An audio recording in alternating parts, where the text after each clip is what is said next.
സെക്രട്ടേറിയറ്റിന് മുന്നിലെ ആശമാരുടെ സമരം കേരളം മറന്നിട്ടില്ല. പക്ഷെ ആശമാർക്ക് നിരാശയാണ്. ഇന്ന് 8 മാസമാവുകയാണ് അവർ ഈ യുദ്ധവുമായിട്ട്, സത്യം സമരയുദ്ധമാണ് നടത്തുന്നത്. സമരയുദ്ധവുമായിട്ട് സെക്രട്ടേറിയറ്റിന് മുന്നിൽ എത്തിയിട്ട് ഏകദേശം 8 മാസം ഇന്ന് പൂർത്തിയാകും. അപ്പോൾ ഇന്ന് നമുക്കറിയാൻ കഴിയുന്ന ഏറ്റവും വലിയ ഒരു വാർത്ത എന്ന് പറയപ്പെടുന്നത് ഇവരുടെ ഓണറേറിയം വർധനയുമായിട്ട് ബന്ധപ്പെട്ടിട്ടാണ്.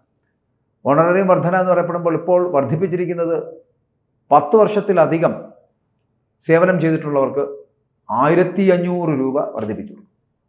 10 വർഷത്തിൽ താഴെയാണെങ്കിൽ 1000 രൂപ വർദ്ധിപ്പിച്ചു കൊടുക്കും. നാണമില്ലേ ഇങ്ങനെയൊക്കെ?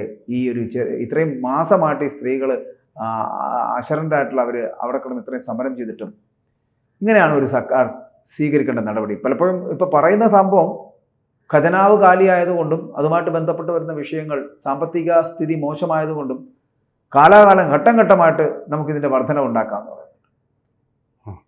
ഘട്ടം ഘട്ടമായിട്ട് എന്ന് വർദ്ധിപ്പിച്ച് ഇവരെന്നെത്താനാണ്? ഇവരാകെ ചോദിച്ചത് 21,000 രൂപയാണ്. ഒരു മാസം 21,000 രൂപ വേണം.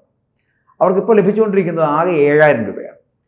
ഈ 10 വർഷം അങ്ങനെ സർവീസ് പൂർത്തിയാക്കിയിട്ടുള്ളവർ ഉണ്ടെങ്കിൽ അവർക്ക് ലഭിക്കാൻ പോകുന്നത് 8,500 രൂപ. ഒന്ന് ആലോചിച്ച് നോക്കിയേ. ഈ 8,500 കൊണ്ട് കുട്ടികളുടെ പഠിത്തം, ജീവിതഭാരം, ജീവിതത്തിൽ അവരുടെ ആഹാരം, വസ്ത്രം എല്ലാം കഴിയേണ്ട അവസ്ഥയിലുള്ളവർ വരെ ഉണ്ട്. നമ്മളിത് പറയുമ്പോൾ ചിലപ്പോൾ പറയുന്നത് എന്തായിരിക്കും? അവർക്ക് വേറെ കുടുംബമുണ്ട്, ഭർത്താക്കന്മാരുണ്ട്, അല്ലെങ്കിൽ അവരുടെ പണം നോക്കണ്ട. ഇങ്ങനെയൊന്നും ഇല്ലാത്ത വിധവകളടക്കം ഇതിനകത്ത് വർക്ക് ചെയ്യുന്നുണ്ട്. അപ്പോൾ അവർക്ക് 8,500 രൂപ കൊണ്ട് മതിയാവും. ഇതിനു വേണ്ടിയിട്ടാണോ 8 മാസം അവർ സെക്രട്ടറിയുടെ മുമ്പിൽ രാവും പകലും മഴയും വെയിലും കൊണ്ട് കഴിഞ്ഞത് എന്നുള്ള ചോദ്യം ബാക്കിയാവുന്നു. കൂടാതെ 60 വയസ്സ് കഴിയുമ്പോൾ പെൻഷൻ ആയിട്ട് 5 ലക്ഷം രൂപ കൂടി വേണമെന്നാണ് അവർ പറഞ്ഞിട്ടുള്ളത്. പക്ഷേ ഇതൊന്നും പ്രാബല്യത്തിലില്ല. പകരം പറയുന്നത് എന്താ? 1,500 രൂപയുടെ ഓണറേറിയം വർധന 10 വർഷം പൂർത്തിയായവർക്ക്, 10 വർഷം താഴെയാണെങ്കിൽ 1000 രൂപയുടെ വർധന. മറ്റൊന്ന് 60 വയസ്സ് കഴിയുന്നവർക്ക് 50,000 രൂപ കൊടുക്കും. ഈ 50,000 രൂപ എന്ന് പറഞ്ഞാൽ കേന്ദ്ര സർക്കാരിൻ്റെ വിഹിതമാണ്. ആ കേന്ദ്ര വിഹിതത്തിൽ 20,000 രൂപ എന്ന് പറയപ്പെടുന്നതാണ് സംസ്ഥാന സർക്കാർ കൊടുക്കുന്നത്. ഇങ്ങനെ 30,000 രൂപ കേന്ദ്ര വിഹിതവും 20,000 രൂപ സംസ്ഥാന സർക്കാരിൻ്റെ വിഹിതവും ചേർത്ത് 50,000 രൂപ ഇവർ പിരിഞ്ഞു പോകുമ്പോൾ കൊടുക്കുക. അത് 60 വയസ്സ് കഴിയുന്നവർക്ക് മാത്രമാണ്. ഒരു മനുഷ്യത്വ രഹിതമായ സമീപനമല്ലേ ഈ സർക്കാർ സ്വീകരിക്കുന്നത്? മനുഷ്യത്വ രഹിതമാണെന്നുള്ളത് സംശയമൊന്നുമില്ല. നമ്മൾ വൈകാരികമായിട്ട് സമീപിക്കുമ്പോൾ അത് തന്നെയാണ് അതിൻ്റെ സത്യം. പക്ഷേ ഇത് നിയമപരമായിട്ട് സമീപിക്കുമ്പോൾ നമ്മളിതിൻ്റെ എല്ലാ വശങ്ങളും പരിശോധിക്കണം. ഒന്നാമത് ഈ ആശാ വർക്കർമാരെ നിയമിച്ചിട്ടുള്ളത് it is not an appointment, government appointment. അതെ, സോഷ്യൽ വോളണ്ടിയേഴ്സാണ് ഇവരെ നിയമിച്ചിട്ടുള്ളത്. കൊടുക്കുന്നത് ശമ്പളമല്ല. ശമ്പളമാണെങ്കിൽ അതിന് അപ്പോയിൻമെൻറ്റ് ഓർഡർ കാണും, അതിൻ്റെ കണ്ടീഷൻസ് കാണും, വർക്കിംഗ് കണ്ടീഷൻസ് എന്തൊക്കെയാണെന്നോട് കാണും, വർക്കിംഗ് അവേഴ്സ് കാണും, അവധി, ലീവ്, PF ഇങ്ങനെയുള്ള കാര്യങ്ങളെല്ലാം സമഗ്രമായിട്ട് കാണും. അങ്ങനെയുള്ള ഒന്നല്ല, വോളണ്ടിയേഴ്സാണ്. അപ്പോൾ വോളണ്ടിയേഴ്സ് ആണെന്നുള്ളത് കൊണ്ട് അവർക്ക് ആ തരത്തിലാണ് കാര്യങ്ങൾ പോകുന്നത്. പക്ഷേ കഴിഞ്ഞ തവണ കേന്ദ്ര ഗവൺമെൻറ് ഇന്ത്യയിൽ ആകമാനമുള്ള ഇങ്ങനെയുള്ള ആശാ വർക്കർമാർ, ഇന്ത്യയിൽ കേന്ദ്ര ഗവൺമെൻറ്റിൻ്റെ ഇനിഷ്യേറ്റീവാണത്, 3,000 രൂപ അലവൻസ് കൂട്ടാൻ വേണ്ടിയിട്ടുള്ള തീരുമാനം എടുത്തിരുന്നു. ആ 3,000 രൂപ എന്തുകൊണ്ട് ഇവിടെ കൊടുക്കാതിരിക്കുന്നു എന്നുള്ളത് നിയമപരമായ ഒരു പ്രശ്നമാണ്.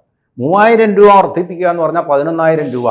ആ 11,000 രൂപ കൊടുത്തെങ്കിൽ ഈ ഇവരുടെ സമരം തീർന്നതിന്. ഇതിനി മറുവശം കൂടിയുണ്ട്. ഈ സമരം നടത്തുന്നത് കേവലം 500ഓളം ഭാഷാ വർക്കർമാർ മാത്രമാണ്. ഇവരുടെ കേരളത്തിലെ ഫോഴ്സ് എന്ന് പറയുന്നത് 26,000ഓളം പേരാണ്. അതിശക്തനായിട്ടുള്ള CITU നേതാവ് ഇളമരം കരീമിൻ്റെ നേതൃത്വത്തിലാണ് ആശാ വർക്കർമാർ. അപ്പോൾ ആ യൂണിയൻ്റെ കീഴിലല്ലാതെ വേറിട്ട് ഒരു സംഘടനകളായിട്ട് ഇത് നടത്തിയത് കൊണ്ടാണ് CITUവിൻ്റെ പിന്തുണ ഇതിനില്ലാത്തത്.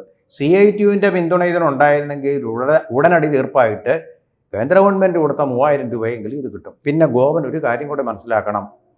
ഈ പ്രസ്ഥാനവുമായി ബന്ധപ്പെട്ട് സ്റ്റോറികളൊക്കെ കൊടുത്ത ചില സോഷ്യൽ മീഡിയക്കാരെയൊക്കെ പോലീസ് പിടിച്ചുകൊണ്ട് പോയി. എങ്ങനെയാണ് പിടിച്ചുകൊണ്ട് പോയെന്നറിയോ? എന്ത് കേസ്? പോക്സോ കേസ് വരെ അവരുടെ പേര് ചുമത്തിയത്. സ്ത്രീ പീഡന കേസുകൾ ചുമത്തിക്കൊണ്ട് പിടിച്ചുകൊണ്ട് പോയി സ്റ്റേഷനിൽ എത്തിച്ചു. എന്നിട്ട് പറഞ്ഞു പ്രശ്നം ഇതുന്നയിച്ചിരിക്കുന്നത് ആശാ വർക്കർമാരാണ്. ഈ 26,500ഓളമുള്ള ആശാ വർക്കർമാർ. അവരുടെ പ്രതിഷേധം എന്തെന്ന് വെച്ചാൽ നിങ്ങൾ ഈ ബാക്കിയുള്ള ആശാ വർക്കർമാരെ സഹായിക്കുന്നു. അപ്പോൾ അവർ കേസ് കൊടുക്കും, നിങ്ങളുടെ പേരിൽ പീഡന കേസ് കൊടുത്തു കഴിഞ്ഞാൽ നിങ്ങൾക്കറിയാമല്ലോ, അതിൻ്റെ ബുദ്ധിമുട്ടുകൾ അറിയാമല്ലോ. നിങ്ങൾക്ക് മാനഹാനി, ദ്രവ്യനഷ്ടം, ഊർജ്ജനഷ്ടം, ചാനൽ ക്ലോസായി പോകും. അതുകൊണ്ട് എന്ത് വേണമെന്നുള്ളത് നിങ്ങൾ തന്നെ അങ്ങ് തീരുമാനിക്കുക. പേടിച്ച് പറഞ്ഞ് ഇയാളൊരു ഉപജീവനത്തിന് വേണ്ടി നടത്തിയിട്ടാണല്ല ജീവനും കൊണ്ട് തിരിച്ചു പോന്നി ആ ഭാഗത്തേക്ക് ഇനി കടക്കുന്നില്ല എന്ന് തീരുമാനിച്ചു. അത്ര ഉരുക്കുമുഷ്ടിയോടുകൂടിയാണ് ഈ സമരത്തെ പിന്തുണയ്ക്കുന്നവരെ ഗവൺമെൻറ് നേരിട്ട്. നാളെ ഒരു പക്ഷേ ഇത് നമ്മുടെ പേരിലും വരാം, ആശാവർക്കന്മാരെ. അതുകൊണ്ട് പേടിച്ചല്ല ഞാനിത് പറയാതിരിക്കുന്നത്. പക്ഷേ ഞാൻ പറയുന്നത് വളരെ പ്രധാനപ്പെട്ട ഒരു പോയിന്റാണ്. ഇവരെ ഗവൺമെൻറ് ജോലിക്കാരാക്കണം. എന്തുകൊണ്ട്?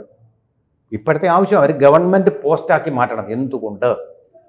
2 കാര്യങ്ങൾ ഞാൻ പറയാം. ഇവരിലെ മുഴുവൻ പേർക്കും ഒരു 10 വർഷം കൊണ്ട് കൊടുക്കേണ്ട ശമ്പളം നമ്മുടെ PSC അംഗങ്ങൾക്ക് കൊടുത്തിട്ടുണ്ട്. എന്തു ക്വാളിഫിക്കേഷനാണ് PSC അംഗങ്ങൾക്കുള്ളത്? എന്തെങ്കിലും രാഷ്ട്രീയ നിയമനങ്ങളല്ലേ അവിടെ നടക്കുന്നത്? ഓരോരോ വിഭാഗങ്ങളെ സൂചിപ്പിക്കാൻ വേണ്ടിയിട്ട് പൊതുവിജ്ഞാനം പോലും ഇല്ലാത്ത, അക്ഷരജ്ഞാനം പോലും ഇല്ലാത്തവരെ പിടിച്ച് ബോഡി വെച്ചിരിക്കുക. അതിൻ്റെ നിലവാരം എന്താ? ജില്ലാ ജഡ്ജിയുടെ ശമ്പളമാണ് അവർക്ക് കൊടുക്കുന്നത്. പിന്നെ ഗോപൻ സൂചിപ്പിച്ചതുപോലെ ആഗോള അയ്യപ്പ സംഗമത്തിന് ചെലവാക്കിയിരിക്കുന്നത് 9 കോടി രൂപയാണ്. അത് സ്പോൺസർമാരിൽ നിന്നാണെന്ന് പറഞ്ഞിട്ട് ദേവസ്വം ബോർഡിൻ്റെ പണമെടുത്താണ് അവിടുന്ന് 3 കോടി രൂപ കൊടുത്തത്.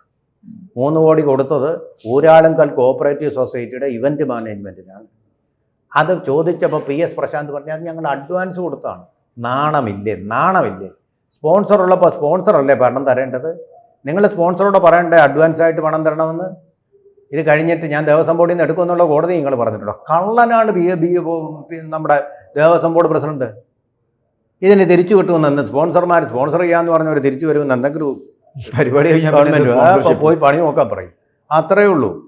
ഈ ഒരു 5 പൈസ തിരിച്ചു കിട്ടിയിട്ടില്ല. ഒരു സ്പോൺസറും ഇല്ല. ഖജനാവിൽ നിന്ന് പണം എടുത്ത് നടത്താനുള്ള പരിപാടി തന്നെ ആയിരുന്നു ഇവർ നടത്തിയത്. ഞാൻ അതിന് മുമ്പ് താങ്കൾ പറഞ്ഞ എന്നാ പിന്നെന്താ ഒരാളുകൾ സൊസൈറ്റിക്ക് അങ്ങ് സ്പോൺസർ ചെയ്താൽ പോരെ? നിങ്ങളുടെ കെയർ ഓഫിൽ ഒരുപാട് കോടി രൂപ നേടിയിട്ടുള്ളതാണല്ലോ ആ സംഘം. അതെ, അതിലേക്ക് വരുന്നതിന് മുമ്പ് താങ്കൾ ഇപ്പോൾ പറഞ്ഞ ഒരു കാര്യമുണ്ട്. അതായത് ആശാ വർക്കർമാരുമായി ബന്ധപ്പെട്ട് വരുന്ന വിഷയങ്ങളിൽ നടത്തുന്ന ചർച്ചകളോ അല്ലെങ്കിൽ ഈ പറയുന്ന വാർത്തകളോ കൊടുക്കുമ്പോൾ അവർക്കെതിരെ ശക്തമായിട്ടുള്ള നിലപാടുകൾ സ്വീകരിക്കുകയും പോക്സോ കേസുകൾ, അത് എനിക്ക് തോന്നുന്നു പോക്സോ കേസിലേക്ക് വരുമ്പോൾ തന്നെ ചില നിയമ നടപടികളുണ്ടല്ലോ, നിയമവശങ്ങളുണ്ടല്ലോ. ഈ പറയുന്നത് പീഡിപ്പിക്കുന്നവൾ 18 വയസ്സിന് താഴെയാണെങ്കിൽ മാത്രമാണല്ലോ അങ്ങനത്തെ ഒരു സംഭവത്തിലേക്ക് വരിക. അതവിടെ നിൽക്കട്ടെ. ഇനി അങ്ങനെ മാധ്യമപ്രവർത്തകർക്കെതിരെ അത്തരത്തിലുള്ള സമീപനം സ്വീകരിക്കുവാൻ ഉള്ള ശ്രമം ഇനി നടത്തുകയും താങ്കൾ നമ്മളെപ്പോലുള്ള മാധ്യമപ്രവർത്തകർക്കും അല്ലെങ്കിൽ എതിരെ ഉണ്ടായാൽ ഞാൻ അവിടെ പറഞ്ഞത് ഈ പാവാട മാധ്യമപ്രവർത്തകരെയാണ് ഈ സർക്കാരുകൾ കണ്ടിട്ടുള്ളത്. നമ്മൾ വിളിച്ചു പറയും, നമ്മൾ സത്യം വിളിച്ചു പറയും, നിങ്ങൾ എന്തുകൊണ്ടോ ചെയ്തോളൂ. പക്ഷെ നമ്മൾ ഈ പാവാട മാധ്യമപ്രവർത്തകരല്ല. ഞങ്ങൾ ഈ 14 വർഷമായിട്ട് മാധ്യമപ്രവർത്തനം നടത്തുന്നവർ തന്നെയാണ്. നമുക്ക് എതിരെ അല്ലെങ്കിൽ നമ്മളിപ്പോൾ ഒട്ടനവധി പേരുണ്ട്. അതെ, നട്ടലിനടയിൽ വാഴപ്പിണ്ടിയല്ല വെച്ചിരിക്കുന്നതും. അതുകൊണ്ട് മാധ്യമപ്രവർത്തനം കൃത്യമായിട്ട് നടത്തുകയും ഇനി ഈ സർക്കാരല്ല ഏത് സർക്കാർ വന്നാലും സർക്കാരിന് എതിരായിട്ടുള്ള പ്രവർത്തികൾ സർക്കാർ ജനങ്ങൾക്കെതിരായി ചെയ്യുകയാണെങ്കിൽ അത് കൃത്യമായി നിശ്ചിതമായി വിളിച്ചു പറയുവാനുള്ള കരുത്തും ആർജവും ഉണ്ട് എന്നുള്ള കാര്യത്തിലും സംശയമുണ്ട്. അതുകൊണ്ട് ഞങ്ങൾ ഈ മാധ്യമപ്രവർത്തനം നിർത്തുന്നതല്ല, നമുക്ക് നാണക്കേട്. അതെ, അതിൽ ആത്മഹത്യ. അതെ, അതുകൊണ്ട് അത്തരത്തിലുള്ള മാധ്യമപ്രവർത്തനം നടത്താൻ തലകുനിഞ്ഞു കൊടുക്കാൻ നിങ്ങൾ തയ്യാറല്ല. ആശാവർക്കർമാരെന്നല്ല, നീതി ലഭിക്കേണ്ട ആരുടെ വാർത്തയും ഞങ്ങൾ വളരെ കൃത്യമായിട്ട് കൈകാര്യം ചെയ്യുമെന്ന് തന്നെ പറയട്ടെ. അതിനി ഇവരുടെ പോലീസല്ല, പിണറായിയുടെ പോലീസല്ല, ഇനി ആരുടെ പോലീസ് വന്ന് നമ്മളെ തകർക്കാൻ ശ്രമിച്ചാലും അത്തരത്തിലുള്ള സമീപനങ്ങളോട് നമ്മൾ മുഖം തിരിക്കുകയുള്ളൂ. ഇനി നമുക്ക് ഇതിൻ്റെ യഥാർത്ഥ വശത്തിലേക്ക് വന്നാൽ താങ്കൾ പറഞ്ഞ പോലെ ഈ ലാൽ സലാം എന്ന് പറഞ്ഞൊരു പരിപാടി ഏകദേശം 3 കോടികൾ മുടക്കിയിട്ടുള്ളൊരു പരിപാടിയാണ്. ശരിയാണ്, നടക്കട്ടെ. പാൽക്കെ അവാർഡൊക്കെ കിട്ടുന്ന ആളിനെ ആദരിക്കണം എന്ന് പറയുമ്പോഴും അടൂർ ഗോപാലകൃഷ്ണനെ പോലുള്ള ഒരാൾ പറയുന്നു, ഞാൻ 20 വർഷത്തിന് മുമ്പ് വാങ്ങിയിട്ട് എന്നെ ആരും ഇത് ഇങ്ങനെ ഒരു പരിപാടിക്ക് ക്ഷണിക്കുകയോ ഇങ്ങനെ ഒരു പരിപാടി ഉണ്ടായിട്ടില്ലോ എന്നൊക്കെ പറയുന്നുണ്ട്. അത് ലാലിനെ കൊണ്ട് സ്പോൺസർ ചെയ്യിപ്പിക്കുക. അതെ, അതുപോലെയാണ് അയ്യപ്പ സംഗമം. ഇതുപോലെ പല പരിപാടികൾക്കും പിന്നെ താങ്കൾ പറഞ്ഞ പോലെ PSC ചെയർമാൻ ലഭിക്കുന്ന തുക, മെമ്പർമാർക്ക് ലഭിക്കുന്ന തുക, ഇതൊക്കെ എന്തിനാണ് ഇത്രയും കോടികൾ ലക്ഷങ്ങൾ കൊടുത്തിട്ട് ഇവരെയൊക്കെ ഇവിടെ ഇരുത്തേണ്ട ആവശ്യമുണ്ട്? പലപ്പോഴും എനിക്ക് തോന്നിയിട്ടുണ്ട് ഈ പല വകുപ്പുകൾ കൈകാര്യം ചെയ്യുന്ന സെക്രട്ടറിമാർക്കും അണ്ടർ സെക്രട്ടറിമാർക്കും എൻ്റെ മുകളിലോട്ടുള്ളവർക്കും ഒക്കെ ലഭിക്കുന്ന തുക എന്ന് പറഞ്ഞു കഴിഞ്ഞാൽ ഭീകരമായ കാശാണ് കൊടുക്കുന്നത്. അത്രയും കാശിൻ്റെ ആവശ്യം എന്തായിരുന്നാലും ശമ്പള ഇനത്തിൽ അവർക്ക് ആവശ്യമില്ല. അവിടെയൊക്കെ അല്ലേ പിടുത്തം വരേണ്ടത്. അതായത് ഞാൻ പറഞ്ഞത് ഇങ്ങനെ അനധികൃതമായിട്ട് പണം ചെലവാക്കുന്നു. അവിടെയാണ് നമ്മൾ നിയമത്തിൻ്റെ എന്ത് പേര് പറഞ്ഞാലും ആശാവർക്കർമാർ എന്ന് പറഞ്ഞുകൊണ്ട് വരുന്നവർ ജോലിക്കാണല്ലോ വരുന്നത്. അവരെടുക്കുന്ന ഈ വേസ്റ്റുകളെങ്കിലും നമ്മളൊന്നിനെ കുറിച്ച് ആലോചിക്കണ്ടേ? അവർ ചെയ്യുന്ന അതല്ല, വേസ്റ്റ് എടുക്കുന്നതിൻ്റെ അല്ല. കേരളം ഇപ്പോൾ മഹാരോഗങ്ങളുടെ ഒരു തലസ്ഥാനമായി മാറിക്കൊണ്ടിരിക്കുകയാണ്. അമീബിക് മസ്തിഷ്ക ജ്വരം ആറ്റിങ്ങൽ വരെ എത്തി, തിരുവനന്തപുരത്ത് എത്തി. അല്ല, എല്ലായിടത്തും അതിനെക്കുറിച്ച് ബോധവൽക്കരണം വേണ്ടേ? ഇതൊക്കെ നടത്താൻ പറ്റിയ, അതുപോലെ തന്നെ നിപ്പ വൈറസ്, ഇതിനെക്കുറിച്ച് ബോധവൽക്കരണം നടത്താൻ ഒരു പട നമുക്ക് വേണം, ഒരു ആർമി. ആ ഫോഴ്സ് വേണം. ആ ഫോഴ്സാണ് ഈ ആശാവർക്കർമാർ. അതുകൊണ്ടാണ് ഞാൻ നേരത്തെ പറഞ്ഞത്, ഈ സാഹചര്യത്തിൽ അവരെ ഗവൺമെൻറ് ജോലിക്കാരല്ല. അവിടെയാണ് ഞാൻ എൻ്റെ ഒരു അഭിപ്രായം എന്ന് പറയുന്നത്. കൊറോണ കാലത്ത് ആരും വീടുകളിലേക്ക് വരാതിരുന്ന ഒരു കാലഘട്ടത്തിൽ മരുന്നുമായി വീടുകളിലേക്ക് എത്തിയവരാണ് ഈ ആശാവർക്കർമാർ. അവരെ തഴഞ്ഞുകൊണ്ട് അന്നെന്തുകൊണ്ടാണ് പിന്നെ ഈ പറയുന്ന വലിയ വലിയ ഉദ്യോഗസ്ഥരൊക്കെ പറഞ്ഞ് വരുന്നത് അയക്കാത്ത ഈ ലക്ഷങ്ങൾ കൊടുത്ത് ശമ്പളം കൊടുക്കുന്ന ഉദ്യോഗസ്ഥരൊക്കെ വീടുകളിലേക്ക് അയച്ച് കൊറോണ ചികിത്സാർത്ഥം അല്ലെങ്കിൽ അവരെ സൗകര്യാർത്ഥം അവർക്ക് വേണ്ടിയിട്ട് ജനങ്ങൾക്ക് വേണ്ടിയിട്ട് ഒരു ഉപകാരം കിറ്റ് കൊടുക്കാനെങ്കിലും എത്തിക്കാത്തത് അതിനൊന്നും കഴിഞ്ഞില്ലല്ലോ.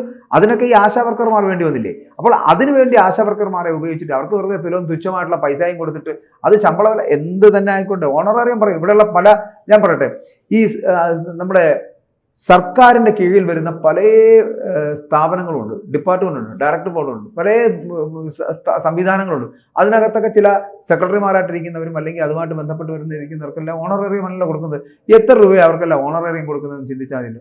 അവർക്ക് കൊടുക്കുന്ന ഇന്നോവ കാർ അടക്കം അല്ലെങ്കിൽ അവർക്ക് ലഭിക്കുന്ന TA ബത്ത് അടക്കം അവർക്ക് ലഭിക്കുന്ന എല്ലാ അർത്ഥത്തിലും ബാക്കിയുള്ള സംവിധാനങ്ങളെല്ലാം ലഭിക്കുന്നുണ്ടല്ലോ.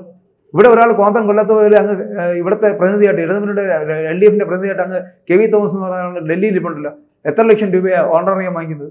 അപ്പോൾ ഓണറേറിയത്തിൻ്റെ കാര്യത്തിലൊന്നും തീരുമാനമാക്കണ്ട.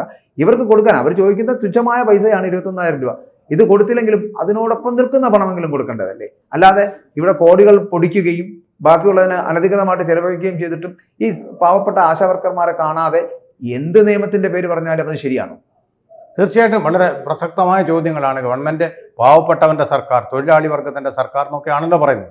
അവർ തീർച്ചയായിട്ടും പ്രതികാര ബുദ്ധിയോടുകൂടി സമരം ചെയ്യുന്നവരെ കാണരുത്. അതിനെന്തെങ്കിലും ഒരു പരിഹാരം ഉണ്ടാക്കിയാൽ, അല്ലെങ്കിൽ അവരുടെ ശാപം നിങ്ങളെ അടുത്ത തെരഞ്ഞെടുപ്പിലും വേട്ടയാണ്. തീർച്ചയായിട്ടും ഈ ഞാൻ ആലോചിച്ചപ്പോഴത്തേനും കടം കാരണം സർക്കാരിന് പ്രതിസന്ധിയാണ്, മുന്നോട്ട് പോകാൻ കഴിയുന്നില്ല. ഇത് ആരെ പറഞ്ഞ് പേടിപ്പിക്കുന്നതാണ് ചെയ്യുന്നത്? എത്ര കോടികളുടെ കടബാധ്യതയാണ് ഇപ്പോൾ ഉണ്ടായിക്കൊണ്ടിരിക്കുന്നത്. ഈ കടബാധ്യതകൾ ഉണ്ടാകുമ്പോഴും ഇവിടെയുള്ള ബാക്കിയുള്ള ധൂർത്തിന് എന്തെങ്കിലും കുറവുള്ളതായിട്ട് തോന്നുന്നുണ്ടോ? ധൂർത്ത് എന്ന് പറയപ്പെടുന്ന സർവ്വസാധാരണമായിട്ട് സർവ്വവ്യാപിയായിട്ട് നടക്കുകയല്ലേ ഈ സർക്കാരിൻ്റെ കാര്യം? കഴിഞ്ഞ 9 വർഷമായിട്ട് നടക്കുന്ന കാര്യം അത് തന്നെയല്ലേ? തീർച്ചയായിട്ടും. അപ്പോൾ അതിനെന്തുകൊണ്ടൊരു മാറ്റം ഉണ്ടാകാത്തത്? അപ്പോൾ ഈ ആശാവർക്കർമാരുടെ ഇപ്പോൾ നടക്കുന്ന ഈ നീതിയില്ലായ്മ അത് അവസാനിപ്പിക്കേണ്ടതാണ്. ആശാവർക്കർമാർക്ക് നീതി ലഭിക്കേണ്ടതാണ്. ഏത് വിധേയനാണെങ്കിലും ആശാവർക്കർമാർക്ക് എന്താണോ നൽകേണ്ടത്, എന്താണോ അവർ ആവശ്യപ്പെടുന്നത്, അതിനോടൊപ്പമെങ്കിലും നിൽക്കുന്ന ഒരു നയം സ്വീകരിക്കുവാൻ ഈ സർക്കാരുകൾ തയ്യാറാകേണ്ടതാണ്. കാരണം ഈ കടം കാരണം സർക്കാർ പ്രതിസന്ധിയിലാണെന്ന് പറയുമ്പോഴും മറ്റുള്ള ഇതിനൊക്കെ വകമാറ്റി ചിലവഴിക്കാൻ കോടികൾ മുക്കുമ്പോഴുമൊക്കെ ഇതുപോലുള്ള പാവപ്പെട്ടവരെ കൂടി സഹായിക്കുവാനുള്ള ഒരു മനസ്സ് ഈ സർക്കാരിന് ഉണ്ടാകേണ്ടതാണ്. കൂടുതൽ വാർത്തകളും വിശേഷങ്ങളും നിങ്ങളിലേക്ക് എത്താൻ ABC മലയാളം സബ്സ്ക്രൈബ് ചെയ്യുക, ബെൽ ബട്ടണും അമർത്തുക.